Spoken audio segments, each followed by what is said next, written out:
Et dans le cadre de la visite, de la couverture de la visite du président français Emmanuel Macron en Égypte, nous avons le plaisir d'avoir notre envoyé spécial Nora Alé à l'université du Caire. Bonsoir Nora.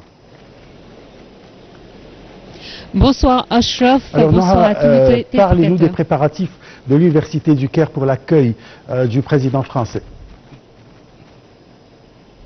Alors voilà, comme vous venez de le dire, je me trouve actuellement dans l'amphithéâtre de l'Université du Caire, dans la coupole de l'Université du Caire, qui a une très belle scène de théâtre. Et effectivement, de hauts responsables sont présents, parmi eux des ministres, dont le ministre de l'Éducation français, le ministre de l'Enseignement supérieur égyptien, Dr Ayman Achour.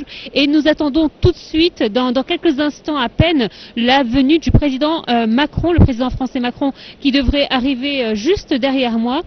Alors pour vous rappeler un petit peu le contexte, nous venons d'assister il y a quelques instants à des assises de la coopération franco-égyptienne dans le domaine universitaire, à laquelle nous avons pu suivre la signature de différents mémorandums d'entente et des accords de partenariat entre les diverses universités d'Égypte et de France. Nous avons pu voir le recteur de l'université d'Alexandrie, également celui du Caire, signer des protocoles d'entente avec des universités prestigieuses françaises, car oui, le président français Emmanuel Macron est arrivé en Égypte en compagnie d'une grande délégation comprenant des ministres, mais aussi des recteurs d'universités françaises prestigieuses.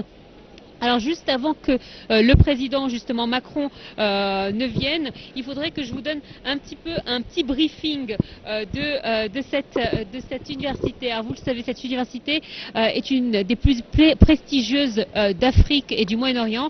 Il s'agit de la première université déjà de recherche d'enseignement supérieur du Moyen-Orient.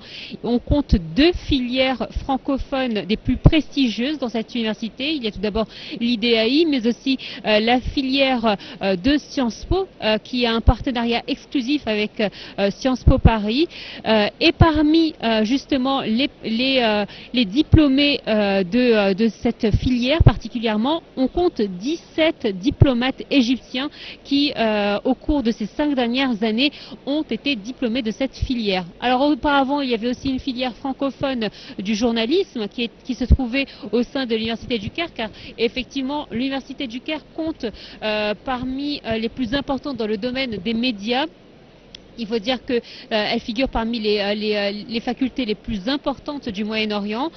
Il faut dire également que l'Université du Caire a vu voir des écrivains, des poètes, des intellectuels au sein de ce campus. On compte 3 prix Nobel qui ont été diplômés de l'Université du Caire. Alors tout d'abord le célèbre écrivain égyptien Naguib Mahfouz qui a reçu son prix Nobel de la littérature en 1988, mais également le président de l'autorité palestinienne Yasser Arafat qui était diplômé de l'Université du Caire et qui a reçu son prix Nobel en 1994, et en 2005 Dr Mohamed El Baradei qui a reçu son prix Nobel lui également diplômé de l'Université du Caire. Pour vous dire un petit peu que l'Université du Caire compte parmi les plus prestigieuses au monde. Dernièrement, son classement s'est amélioré grâce justement à l'intérêt que porte le gouvernement pour cette université. Également, il faudrait mentionner que pour recevoir le président Macron et sa délégation, l'université a dû fermer son campus et suspendre les cours et les examens durant cette journée pour pouvoir recevoir le président français Emmanuel Macron. Alors le président français Emmanuel Macron accorde un intérêt particulier pour l'enseignement et la recherche durant ses différentes visites à travers les différents pays au monde. Le président avait pour habitude de se rendre justement dans l'université la plus prestigieuse du pays et rencontrer les étudiants pour voir un petit peu quel est l'état d'esprit de cette nouvelle génération. Et donc l'Égypte est aussi sa station privilégiée, et c'est pour ça qu'il a choisi l'université du Caire en particulier pour pouvoir rencontrer cette nouvelle jeunesse. Cette nouvelle jeunesse qu'il attend depuis midi, il faut le savoir. Depuis tôt ce matin, ils sont présents au sein de cette université pour pouvoir accueillir le président français Emmanuel Macron. Il faut dire que l'Égypte a une tradition de longue date dans le monde de la francophonie. Alors, vous savez, vous vous souvenez, l'ancien secrétaire général de l'ONU, le diplomate égyptien Boutros Ghali, a été le premier secrétaire de l'Organisation internationale de la francophonie de 1997 à 2002, ce qui prouve l'intérêt que porte l'Égypte à la francophonie. Alors, la langue française avait souvent été considérée comme une langue de l'élite, héritage du statut dont elle a joui au XIXe siècle, et ce jusqu'aux années 50. Et donc aujourd'hui, avec la présence de cette délégation française, plusieurs accords ont été signés, comme par exemple la création de 100 écoles francophones durant la période à venir. Alors, pour l'heure, l'Égypte compte 14 établissements homologués avec des programmes en français, et pour l'année 2024-2025, l'Égypte comptait 45 établissements francophones, dont 37 labellisés. Alors pourquoi on dit labellisés? C'est qu'elle a reçu l'approbation de l'Agence de la francophonie pour enseigner le français. Et encore une fois, d'autres projets sont en cours, notamment avec le projet Trèfle qu'a lancé le président Macron il y a quelques années, en 2022. Et qui a pour but justement de former des enseignants de la langue française pour la langue vivante 2. Il faut savoir que le français est langue vivante 2 en Égypte, et c'est vrai qu'au cours de ces dernières années, il a repris une place importante au sein des écoles égyptiennes. Et les efforts se sont vus. Aujourd'hui, si vous voyez autour de moi ces étudiants justement qui représentent cette francophonie égyptienne, vous serez comme moi fiers de pouvoir parler les deux langues, l'arabe et le français, de pouvoir nous trouver dans cette salle pour justement montrer à quel point l'Égypte a toujours eu un lien très spécial avec la langue française. Alors ceci est en marge, donc, comme vous le savez, d'une visite importante avec un programme extrêmement chargé qui a compté différentes étapes. Vous l'avez vu, hier soir, dès son arrivée, le président Macron a été reçu par le président Abdel Fattah el-Sisi dans son propre quartier, à Khan el-Khalili, où ils ont pu passer la soirée. Ensuite, le président Macron s'est dirigé vers le Grand Musée d'Égypte, dont l'inauguration est prévue très prochainement, en juillet. Et donc, il a fait une visite exclusive avec sa délégation pour découvrir donc la beauté de ce musée. Et ensuite, ils se sont rencontrés aujourd'hui au Palais Tahadea pour donc un accueil officiel avec l'hymne national les hymnes nationaux des deux pays qui ont été joués. Et puis ensuite, il y a eu un forum économique très important qui a regroupé les hommes d'affaires et les acteurs économiques des plus emblématiques des deux pays, qui était également qui est un rendez-vous très important, où les deux présidents français et égyptiens ont insisté sur le partenariat économique qui existe entre les deux pays. Il faut savoir que 180 projets français sont en cours en Égypte à travers leurs différentes entreprises et filiales, ce qui représente un marché très important, un partenaire très important, un partenaire économique très important pour l'Égypte.